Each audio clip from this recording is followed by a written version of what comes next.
Përshëndetje! Përshëndetje mama në pritje! Më në fund jam gati të tregoj valizhen time të maternitetit. Fillimisht më duhet t'ju falenderoj nga thellësia e zemrës për gjithë besimin që keni, sepse më keni shkruar pafund Eliona bëje të lutem se jemi gati për të lindur dhe keni pritur edhe ditët e fundit thjesht për të marrë sugjerime dhe këshilla nga ana ime dhe për ta bërë bashkërisht valizhen e maternitetit gati. Faleminderit shumë dhe ju kërkoj shumë ndjes, ndoshta për disa jam vonuar, por angazhimet bëjnë të veten.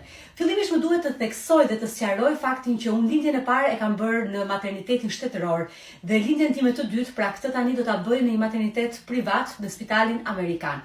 Në rastin e parë, pra në maternitetin shtetëror, do t'ju duhet praktikisht çdo gjë me vete. E pata një lindje atje dhe e kam një eksperiencë të jetuar. Ndërkohë që në Spitalin Amerikan mua më kanë informuar që tek valizha e mamit nuk të duhet absolutisht asnjë gjë sepse e disponojnë ata vetëm rrobat e trupit kur të dalësh nga spitali.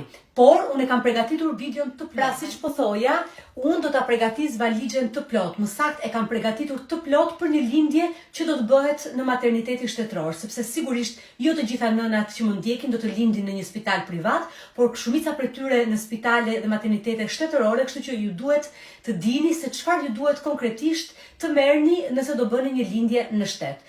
Edhe pse do ta bëj lindjet e Spitalit Amerikan, më besoni unë prapë do t'i marr të gjitha. Jam aq e fiksuar saqë dua të jem e qetë dhe e sigurt që çdo gjë ta kem me vete. Atëherë nisim me një herë me gjërat që duhet të marrim. Gjëja e parë që do t'ju duhet janë veshjet, fustanet. Fustanet përpara se të lindni ose gjatë procesit të lindjes. Unë me sa mbaj mend gjatë gjithë orëve të procesit të lindjes derisa linda kam ndruar diku te 3 fustane. Po flas për një lindje natyrale. Se në cesariane do të futeni në sallë, nuk do t'ju duhet të ndroni disa. Gjatë procesit normal të një lindje normale do t'ju duhet të ndroni 2 ose 3 fustane. Pra siç po thoja, nëse do të bëni një lindje natyrale, gjatë gjithë atyre orëve që do të jeni në maternitet në kontraksione dhe gjatë procesit të lindjes, ka shumë gjasa dhe mundësi që të bëheni pis dhe fustani të duhet të ndrohet. Flas nga eksperienca ime. Unë kam ndruar 3 fustane gjatë gjithë procesit të lindjes, që në orën 4 të mëngjesit që kam shkuar deri në 12 të drekës që kam lindur Galen, kështu që kam marr këtu me vete 3 fustane, të cilat do t'i ndroj gjatë procesit të lindjes. Më pas kam marr pelena për mamin, i kam futur dhe i kam shkruar të gjitha. Këtë e kam bërë pasi ndoshta unë nuk do të kem mundësi që vetë t'i marr gjërat në momentin që do më duhet, por nëse do t'i marr bashkëshorti im i cili do të jetë gjatë gjithë kohës me mua, do ta ketë shumë të lehtë të gjej çdo gjë duke qenë se unë i kam shkruar, kështu që ju këshilloj që t'i shkruani gjërat aty. Kam marr një peshqir duarsh, sigurisht që pas procesit të lindjes do t'ju duhet, kështu që merreni një peshqir. Shapkat, duhet një palë shapka me vete.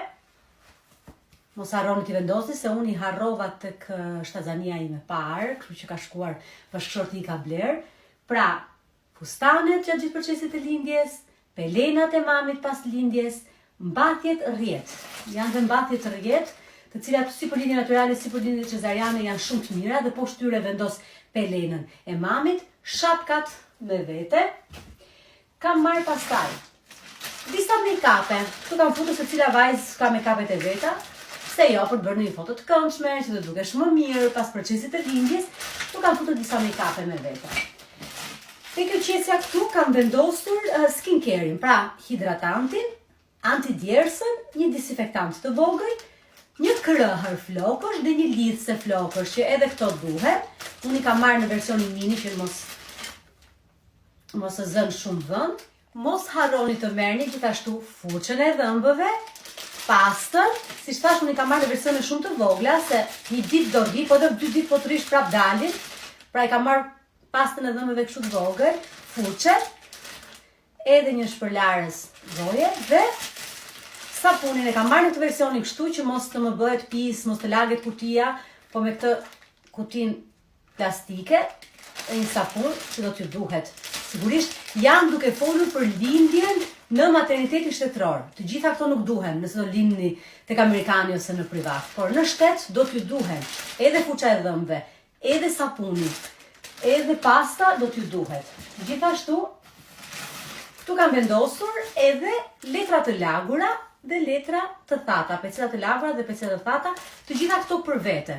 Pra të gjitha këto gjërat më besoni do t'ju duhen nëse do të bëni një lindje në maternitetin shtetëror. Kalojmë pastaj tek Multimami, që është kremi i kokave të gjirit, që do ta marr absolutisht me vete.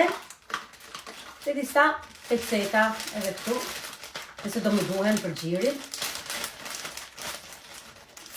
Nëse jeni duke bërë gati tani valixhen, i keni te Illumina Pharma në ofertë. Këtu kam vendosur recipetat e gjithëdhënies, që bën mirë që pas procesit të lindjes, kur të vishni veshjen e parë pasi të lindni, po shtyre recipetat e jenë recipetat e gjithëdhënies, sepse sigurisht do ta fusni me bushin tuaj energji menjëherë. Kam vendosur dhe disa mbatje pastaj normale, pra jo normale, por thjesht nuk janë rrjet, po janë mbatje me bel të lartë dhe me pambuk dhe me elastik shumë të butë në mënyrë që mos të vras barkun, që do t'i vesh pasi të dal, pra kur t'jem duke dal nga materniteti.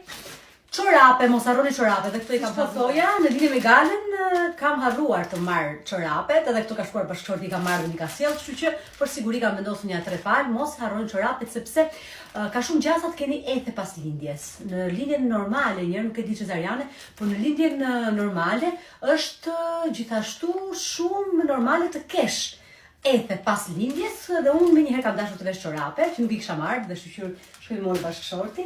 Këtu kam vendosur veshjen pas lindjes. Pra, nëse ju duhen 2 ose 3 veshje gjatë procesit të lindjes, gjithmonë e theksoj nëse bëni një lindje normale, duhet dhe një veshje tjetër pasi të lindni. Unë e kam vendosur këtu dhe e kam specifikuar dhe shkruar që burri kur ta marrë ta ketë të kollaj. Veshja pas lindjes. Gjithashtu duke marrë parasysh siç thash që mund të kem ethe, kam marrë dhe këtë gjën për ta hedhur krave. Një gjë të tillë si tip rob dishan. Gjëja e fundit që duhet keni me vete është veshja që do dilni pas maternitetit, mos e harroni, këtë është shumë e rëndësishme. Duke qenë se do të lind në maj, pretendoj të jetë ngrohtë, këtu kam futur një palë shapka, që janë të reja, i bleva enkas për atë ditë, dhe një fustan. Fustani bën mirë të jetë i lirshëm, si për lindje cesariane, si për lindje normale. Nuk këshillohet të veshësh tuta ose pantallona direkt pas lindjes, sepse sigurisht nuk do ndihesh komode. Mirë është të keni një fustan të lirshëm, të bollshëm, edhe kam vendosur të marrë dhe këto palët e shapkave.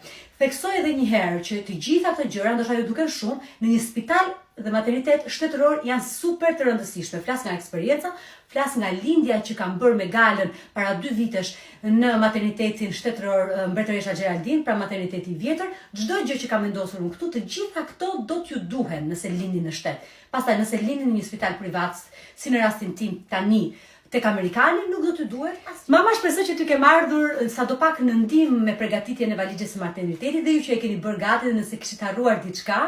Më vjen shumë mirë që pata mundësinë t'ju ndihmoj dhe t'ju sugjeroj dhe këshilloj gjëra që duhet patjetër t'i keni me vete nëse do të bëni një lindje në një spital shtetëror. Gjithashtu dua t'ju uroj fat të gjitha juve që jeni në pritje të ëmbël ashtu si unë. Ju lutem, keni besim te vetja, keni besim te trupi juaj, keni besim te bebushi juaj, çdo gjë do të shkojë për mrekulli, qoftë ajo një lindje natyrale, qoftë ajo një lindje cesariane, ju jeni njësoj mama, ju vuani njësoj, ju do gëzoni njësoj, çdo gjë është njësoj. Ju uroj fat dhe mbarësi të gjithave dhe ju puth.